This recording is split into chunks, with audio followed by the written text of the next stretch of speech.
আসসালামু আলাইকুম। আমরা আজকে চলে আসছি মিরপুর জেলা গাংনী থানা সেই বামন্দি বাজারে রোজ শুক্রবার 2024। আমরা যে হাড়ে বাছুরগুলো দেখাচ্ছি আপনাদেরকে মোহাম্মদ সালাউদ্দিন ব্যাপারে আপনাদেরকে দেখাচ্ছি সুন্দরভাবে বাছুরগুলো। কোন গরু দেখছে এইসব গরু ভিডিও হয় কিন্তু এইসব গরু যত বাছুরগুলো আপনারা পেয়ে যাবেন সুন্দরভাবে আপনাদেরকে দেখাবো। ব্যাপারে ভাই সালাম ভাই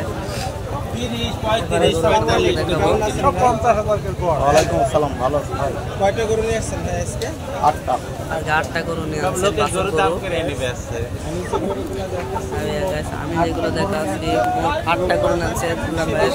আর বাজার কেমন সে সম্পর্কে আপনাদেরকে দেখাবো। বাছুর গরু হাটে সুন্দরভাবে আপনারা দেখতে পাচ্ছেন সুন্দর সুন্দর বাছুর গরু কেমন সে আছে সেগুলো আমরা জানাবো। আর সেগুলো জানেন সালাম ভাই বাছুর গরুর ব্যবসা বেশি করে আপনারা দেখতেই পারছেন। দাম কেমন কি দিচ্ছেন এবং বেচা কিনা আপনার এখানে কেমন চলছে ভাই?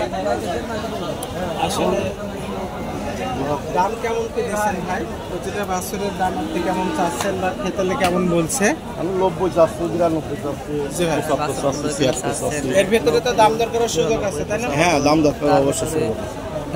আর এখানে যে বাছুর আছে আপনার যে গরু আছে সেই গরু সবগুলো কি একই জাতের বলে না এক একটা এখানে যেগুলো পাকিস্তানের শাওয়াল কটা আছে ভাই? পাকিস্তানের শাওয়াল আছে 3টা গরু। পাকিস্তানের শাওয়াল নেই, তারপরে এগুলা কি খালি কোন জাতের বাছুর আছে? এইগুলা আপনার আছে ইন্ডিয়ান দোআঁশলা গরু। ইন্ডিয়া দোআঁশলা এটাও ইন্ডিয়ান দোআঁশলা, এটাও দোআঁশলা গরু। তারপরে একটা ভাই এটা দেশাল, ওটা দেশাল গরু। আপনারা দেখতে পাচ্ছেন এগুলো মানে মূলত সব ধরনের বাছুর গরু হাট মানে অস্থির কালেকশনের বাজার। একেবারে অপূর্ব একটা কালেকশনের গরু। সবগুলো আপনাদেরকে তো আমি এর আগে বলেছি পাকিস্তানি শাওয়াল, দেশাল, ইন্ডিয়ান দোআঁশলা সব জাতের গরু এখানে আপনারা পেয়ে যাবেন বাছুর হাটে। আর আপনারা যারা বাছুর গরু কিনতে অবশ্যই ইচ্ছুক তারা বামন্দি হাটে চলে আসতে পারো। বাছুর গরু কিনতে সুন্দর সুন্দর বাছুর গরু আপনারা বামন্দি হাটে পেয়ে যাবেন। আপনাদেরকে সাইড বাই সাইড আমরা দেখাচ্ছি বাছুর গরু সুন্দরভাবে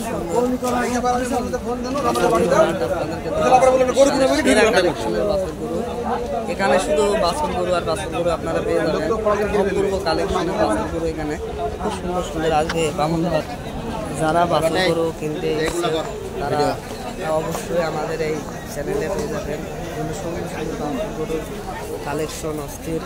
আপনাদেরকে সাইড বাই সাইড দেখাচ্ছি বাছুর গরু। আর আমাদের চ্যানেলটা যদি ভালো লাগে সবাই সাবস্ক্রাইব করবা। আজকের ভিডিও পর্যন্ত আল্লাহ হাফেজ।